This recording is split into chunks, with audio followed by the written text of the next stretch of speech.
this love that you never started. You once destroyed a broken heart that was already shattered. Holding on to what we have and take us to the edge and back. Holding on to what we have and take us to the edge and back.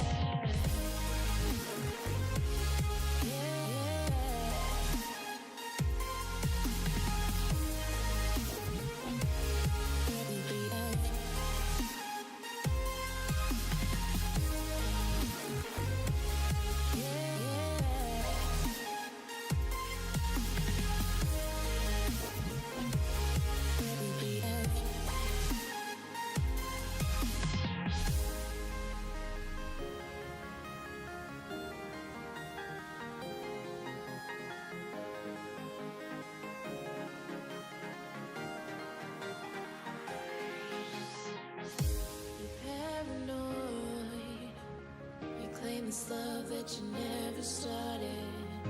You once destroyed a broken heart that was already shattered. Holding on to what we have and take us to the edge and back. Holding on to what we have and take us to the edge and back.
Welcome everybody to the Smite Friday 4.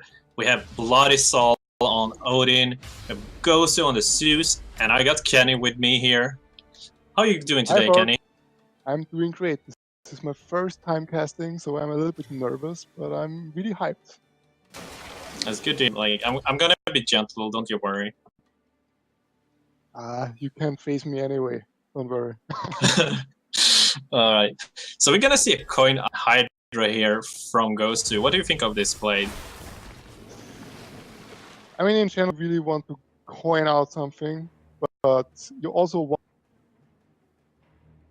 to play afterwards, and you also want to make sure that your opponent cannot counter what you just did easily. The thing is, right now, what we looked at is he doesn't have coin anymore. Odin is on board, and that's quite significantly. So Odin has a big advanced game, and from behind Zeus is weak. Yeah, and we can see he has a double of Artemis plus Athena here, so maybe keeping mana potion there would have been good to push that Athena out one turn earlier and tried for a sweep and played maybe last turn or something like that. Yeah, definitely. I would have kept my coin in hand, considering that Norse usually doesn't really care about the poisonous cards in hand that much because you can't really pressure Norse since they're always on the attack. And having the Apollo blade here just means that Norse has the easy trade. And yeah, we see double mayhem come down here for huge amounts. And it leaves at 2 HP. Pretty much game at this point because there is no way he can turn this around. No, and it doesn't need to show him the Thanatos there. Well, he's ready to keep it in hand.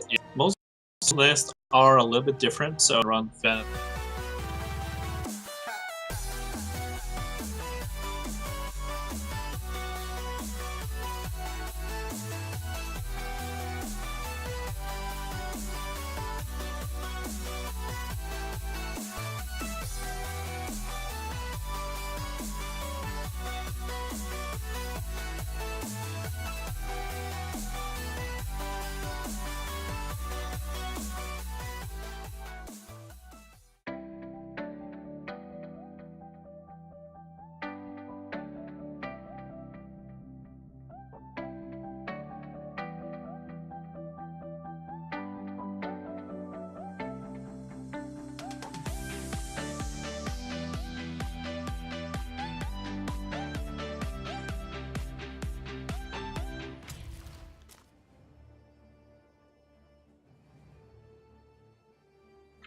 Welcome back, everybody. We have a quick little break there from that really fast win from Bloody Soul with his Odin. Now it's gonna be Zeus again on Gosu and Bloody Soul on that Ra. So, Kenny, what can you tell me about this matchup? So basically, Zeus and Ra are completely different in how you really want to play them. Zeus is the kind of pantheon that wants to get ahead in the early game, just like Odin, for example, and wants to stay ahead behind. Now they have some tools with Artemis, but they other control pantheons, just like Ra, for instance, and Ra just doesn't want to fall behind much in the early game against those aggressive decks. So what you're looking for is early pressure from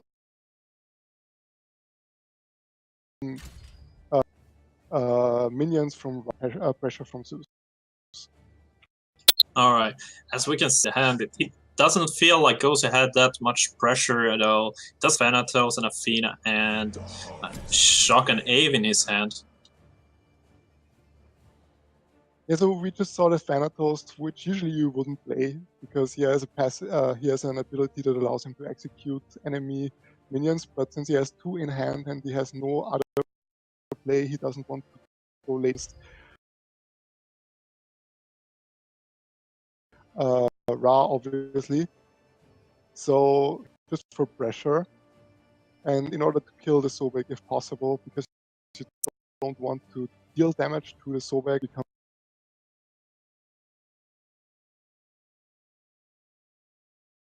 bigger. And yeah, you're just, as I said, you're just trying to delay as long as your opponent's minions. I was actually thinking he might go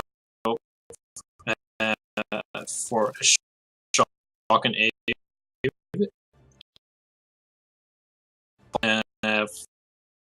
On the Thanatos, try to get some damage on the Sobek and start being really limited. So he did have that. Is he just gonna go hope that Bloody Soul does not have enough heat?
Yeah, he uses Execute on the Hydra because there is no other way to deal with it.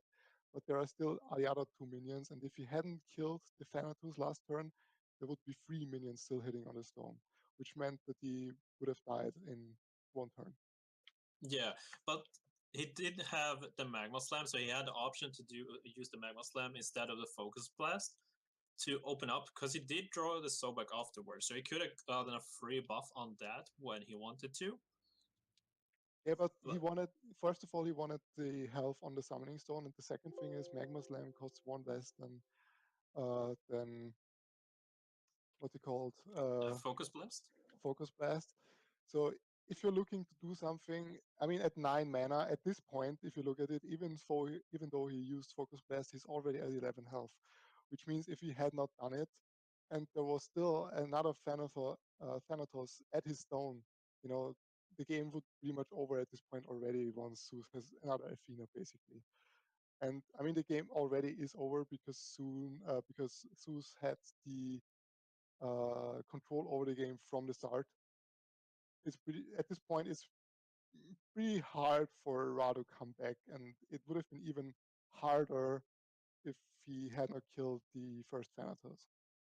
Yeah, so would you say the key moment in this game was basically the lack of annihilation 2 turns ago there to kill the Thanatos when it was still at 4 HP and just wipe the battlefield? I think the key moment in this game was the draw, in my opinion, because what Ra really wants in the early game is a Bastet, for instance. Either your opponent wastes a turn in silencing Bastet, or she has a lot of value, especially against something like uh, um, something like against Arachne. So I think that was the most important factor, that Ra didn't really have the early game answers that he should have had against aggro decks.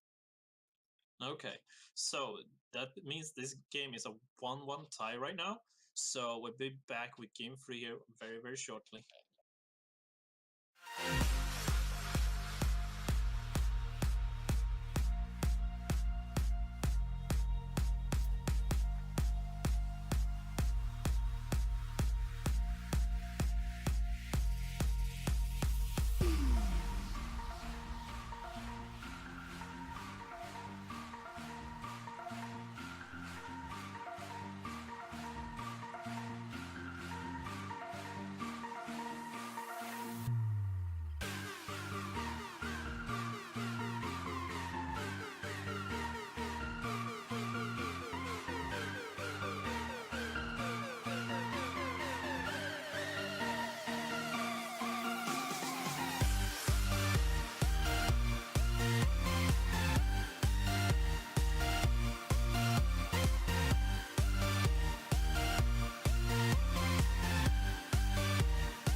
Welcome back, everybody. We have the final game here between Bloody Soul and Gosu.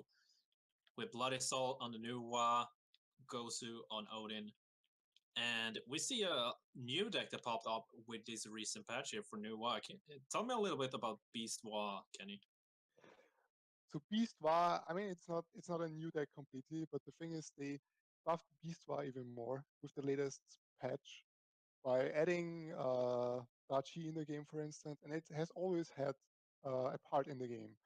So as Beast War, it's pretty much the same as Odin. You want to overrun your opponent in the early game as much as possible, and then just finish off your opponent with maybe certain spells like Dragon King or even Manifold Blade, whatever. You want to finish off your opponent as much as possible. So in this matchup particularly, what you're looking for is who gains board control and who loses board control.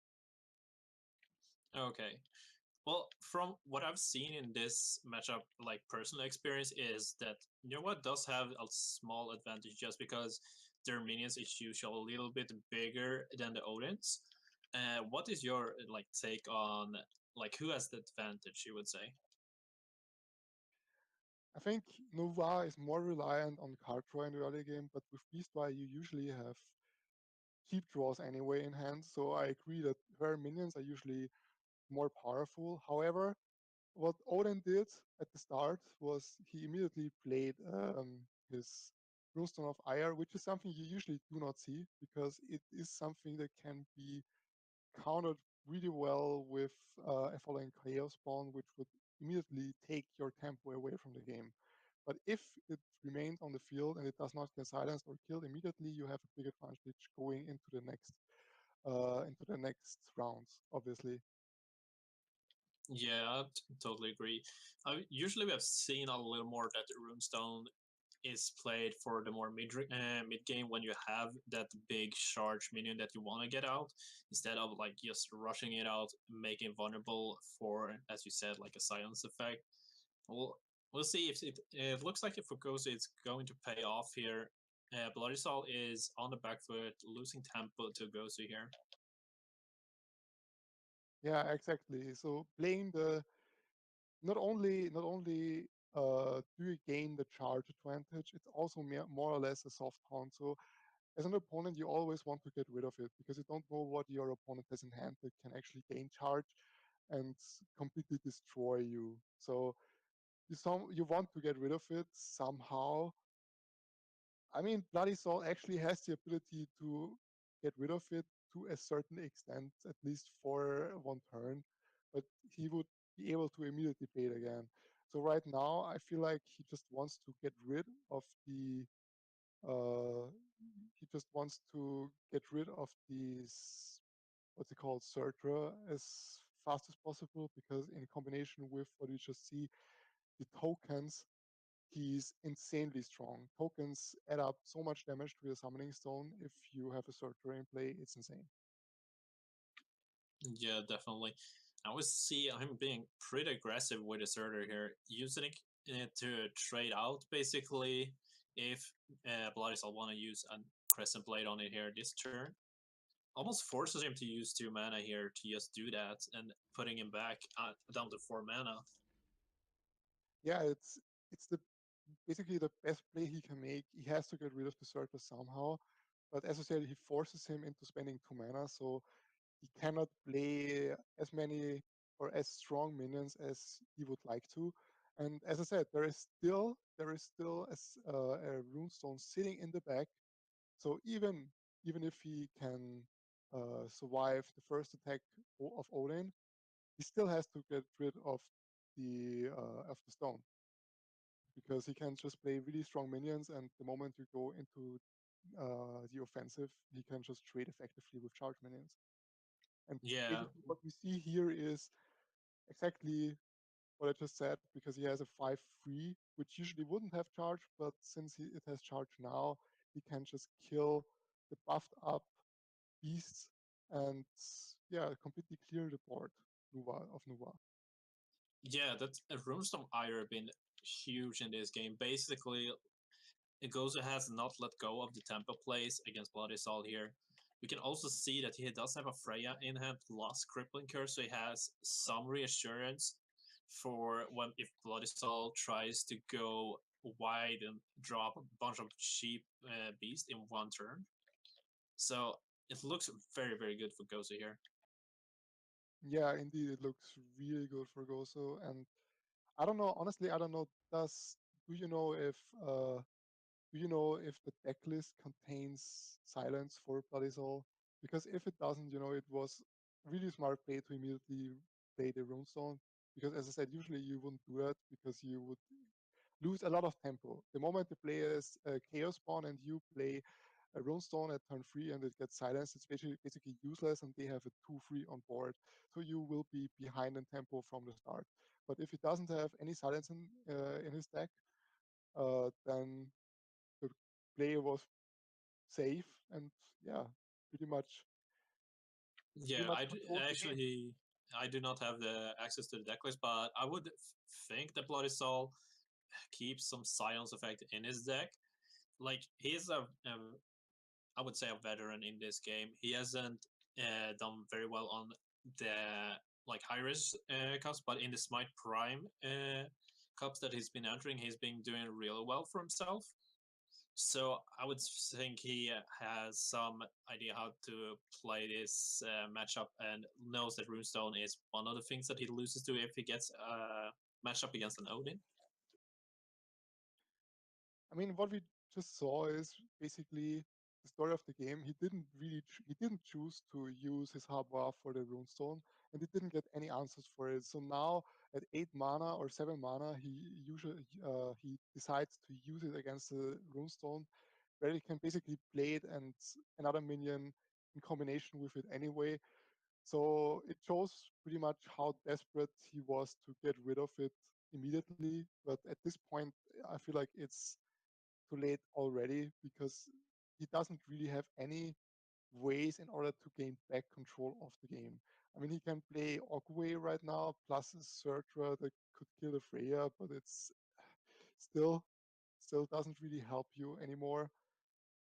And yes, it's just he's right now he's just delaying basically because even his Ogway can die to a Freya plus hero power.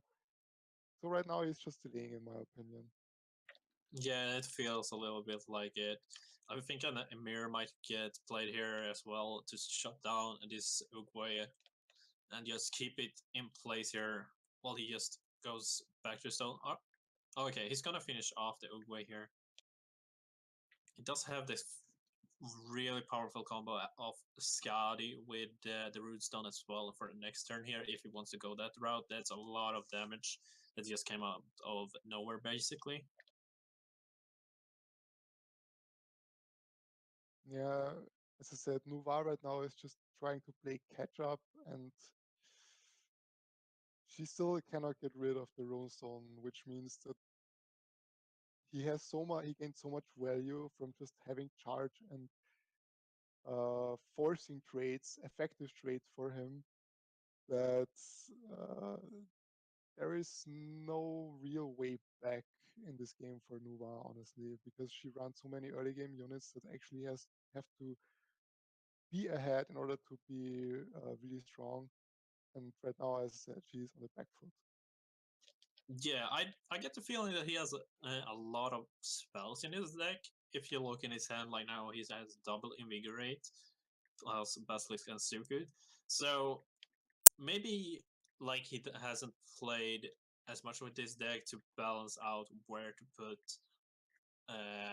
like the spell versus creature. So now, Uh, now we know if he has a silence in deck because it just drew one. okay, good confirmation. So we know that Blazal. And he's gonna go for that 6 damage to start to show him that I still could do the damage to you, I just chose not to. At least you didn't defeat me without getting any damage on your stone. Yeah, so we're gonna see Gozu move up here and play against Jinaru in the finals. So everybody stay tuned, we'll be right back with the finals.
Welcome everybody to the finals of Smite Prime Weekly 4. We have Yanaru as Zeus versus Gosu, also playing Zeus here.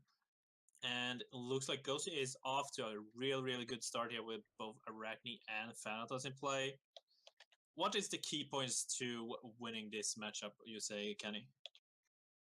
I personally think the key point is having Arachne in play immediately. The one who has Arachne in play gains so much value from the spiderlings that the other one always has to respond. Either you immediately respond to her with Judgment, but you still have one spiderling in play then, and he has completely wasted his turn. But in any case, I feel like that's the most important part. And as we see right now, Gozo used his mana potion really well in order to kill Scylla. That would have been a menace to deal with because she was able to kill one spiderling. And yeah, now he is ahead on board and is looking at just a 2-2 melee at the board. Yeah, I So think he does. Do you pull back your Arachne here for one turn, plussing it to get out of range for Poseidon, or do you just keep pushing damage on the stone here and try to spread out as good as you can? I honestly think you can argue for keeping her at the stone. First of all, because you can buff her, what we just saw, and because you want to pressure your opponent as much as possible. If he doesn't have the opportunity to play something at his stone and buff it up, for instance, like an Apollo that could effectively trade with melee minions, he can't really do much other than just trying to clean up what he just did. Yeah, that is true. And we see here the Poseidon ability coming out. It costs 3 mana, so it's very expensive, but very impactful. And we see him almost, got forced to playing that Poseidon really early just because he was falling behind on the board there. So he tries to come back here. Do you use your Shock and Awe just to try and clear out as much as you can and keep as low on units on the board, or do you just try to go basically put down Apollo and start buffing him up and just go full aggro? I think you can make a case for both things. Either you just kill the Nemesis immediately or you buff up your Apollo. But the thing is, I think, mm, yeah, I'm not completely convinced that buffing up the Thanatos and not getting rid of the Nemesis was the best play because there are a few tools that you can use in order to get rid of them. So, and I think we see that right now.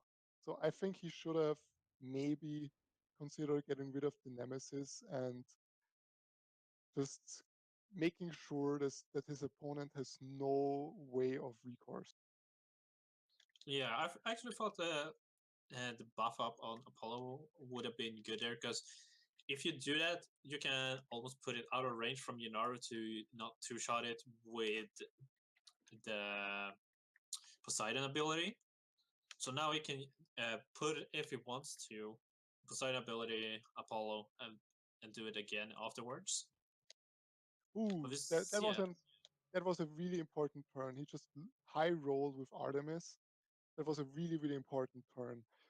So usually Artemis is the kind of character, she's RNG based, but her base stats for a ranged character are actually really strong. So even if you low roll, she still is okay. But if you high roll, you can kill things like, for instance, an Athena immediately. And he high rolled in the situation and basically completely balanced out the board state, even is ahead a little bit. Of course, Gozo right now is playing, but he basically balanced out the board state. Yeah, I think he's trying to figure out if you want to play Artemis or Ares. I thought he was going to do here, but he's just going to go. He's going all in. This is a little weird though, because Artemis plus Poseidon ability takes care of this Apollo. Even without, there are a lot of things you can actually do in order to kill the Apollo. There is the side that he has in hand. There are a few things that can actually kill him.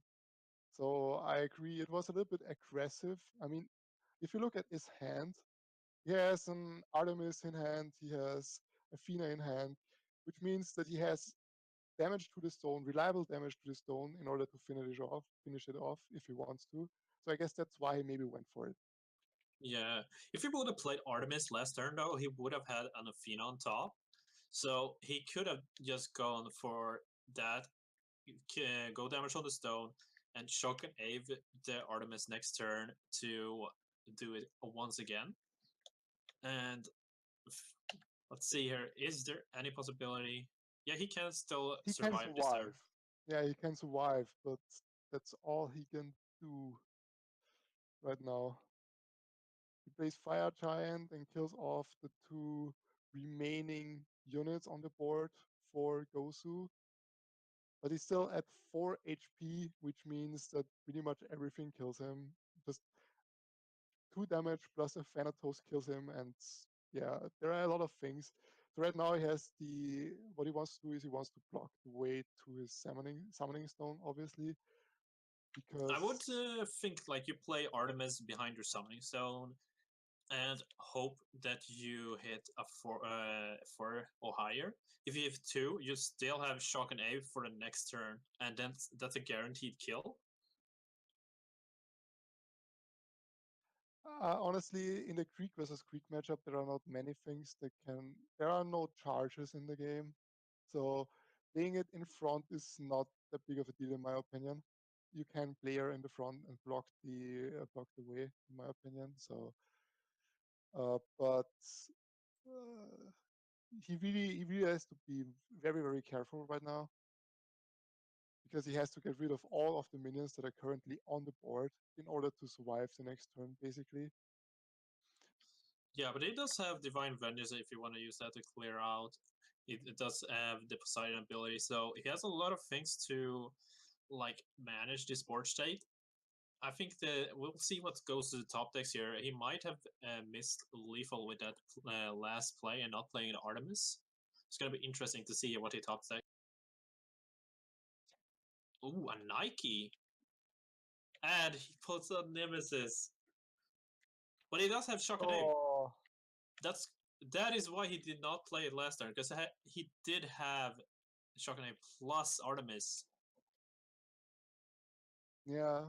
As you said before, there are many ways to damage the summoning stone with Artemis and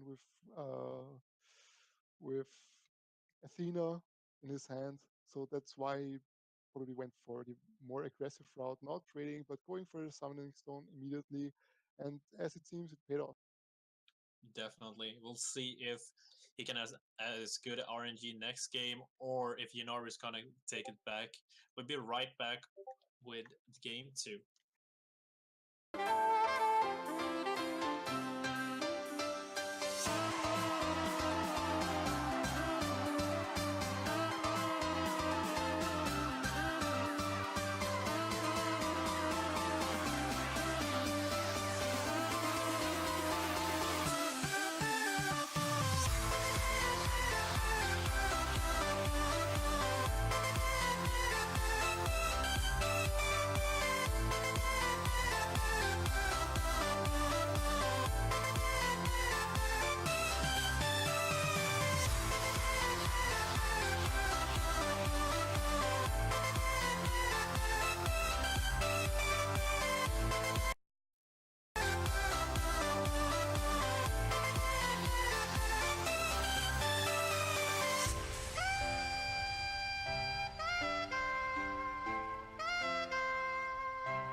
Welcome back, everybody. We're in game 2 of the finals here between Zeus, Gennaro, Odin, playing by Gosu, and we have a quick Scotty on the board here. So this is one of the oldest matchups in the game. Who do you think has the advantage here if looking at both players' hands? Honestly, I think that Odin has the advantage because Zeus right now has a lot of hard hitters in his hand that also require a lot of mana. So if Odin can establish board control in the first few turns, as it looks right now, then I think Odin definitely has the upper hand. All right. So, we've seen a big resurgence from Zeus. Do you think it's just because they got Artemis in the last patch? Because Zeus was not played at all in tournament play before this patch. I think Artemis was actually really important because one card can do a lot for one Pantheon. The one thing that Zeus has been always missing, for instance, was a card that can actually turn around a game. They didn't have anything. Either they were ahead or they lost the game, basically. So Artemis is the kind of card, as I said, that can high roll or low roll. If you low roll, then you still have a 4/5 on board that is actually quite strong. And if you high roll, you can turn around again completely. So I think, yes, it definitely was the addition of Artemis that made Zeus more viable. All right. So also, I think one of the good things with Artemis that I want to add is you can go damage the summoning stone. So it's also a way not only to clear board, but actually just end the games as well, and just like basically punish your opponents if they stumble a little bit in the late game to not remove it. Yeah, that is true. It's another thing that makes Artemis even better than it actually is already. And what we see right now is Gozo Blade Carrot Behemoth, which means actually that he is a mid-range Odin usually, or you wouldn't see this card in the game. Yeah, that's a little bit interesting because we do see he has Zerders, Venators in his hand as well here. So it may in mid range too, a little aggro as well. And we just see the combo here with Tusker plus the Runestone again, as we saw in the semifinals by Gosu. And this combo, I really enjoy this combo. Yeah, this a Tusker in general is actually really strong. So yeah, right now either you kill. What did he draw? I think he drew Divine Vengeance. So I think he would rather want to destroy the Runestone because there is no other thing in hand he could do. But he chooses to kill the The Tusker. Tusker, yeah. I think that's probably the better play. Just because of Crippling Curse, he could take out Artemis if he really wanted. But Yeah, but he has then his for sure kill next turn on the Summoning Stone. Or not the Summoning Stone. Yes, Runestone, I mean. yeah, but as you see right now, there are a lot of answers for Odin. The moment you have Runestone in the game, Artemis is dead anyway. So and now there is a Runestone, you have no answer for it. So Runestone is always the one thing you want to get rid of as soon as it pops up against Odin. Yeah, I'm really interesting that he didn't get rid of it with Divine Vengeance there. Because he has not used any Crippling Curses yet in the game. So it's almost 100% that he has one in hand. And a big mirror comes down on the table, and this needs answering by Zeus instantly. Yeah, so I think what we see right now is exactly the reason why you should always get rid of Runestone of Ire, because charge just makes your opponent so much stronger, and you have to. He just wasted a whole turn just to kill a 0/3 creature, basically. And Odin has the second Runestone in hand anyway.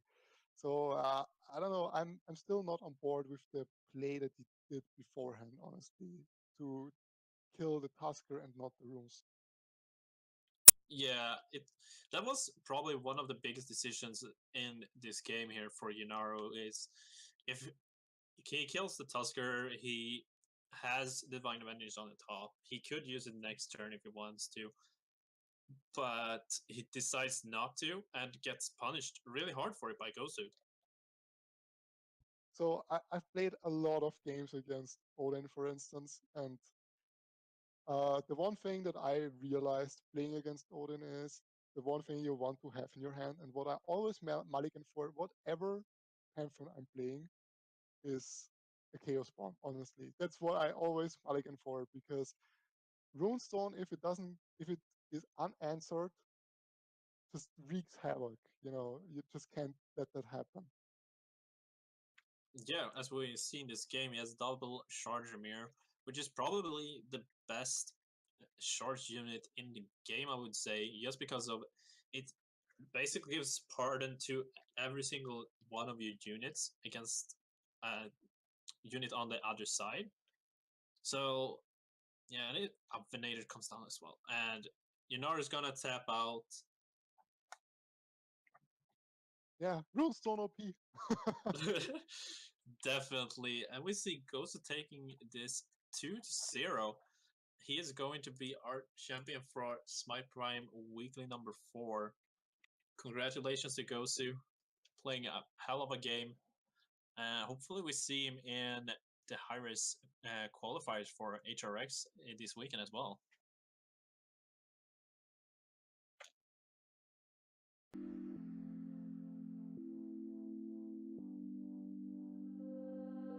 Da, da, da.